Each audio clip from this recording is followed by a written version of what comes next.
Hi, Lindsay here. We are on week 3, greet to sit familiar people. The idea behind this exercise is that we want our dogs to be polite when meeting people, and we want them to have all 4 feet on the ground when they're approaching. We don't want our dogs jumping up on people. We are going to start this with familiar people, so people that your dog is already familiar with, close neighbors, friends, family members, somebody that your dog already knows and has interacted with. So we are going to do this in class by having a handler and by having a greeter. The handler will have the dog on the leash, and the greeter will approach and stop at a distance of 6 feet. The greeter will ask to pet the dog, and the handler will verbally cue the dog to sit.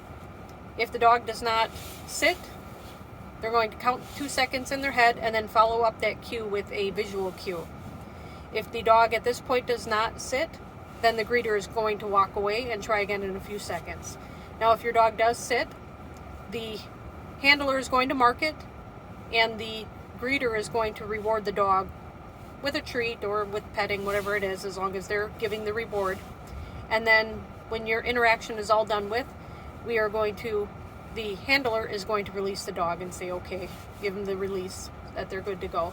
Now, if we do this and your dog automatically sits upon greeting, jackpot that. Give them a couple of treats at one time, one after another. Because that's the idea eventually that we want to work towards, is anytime a person approaches to interact with your dog, we want them to automatically sit. That's it.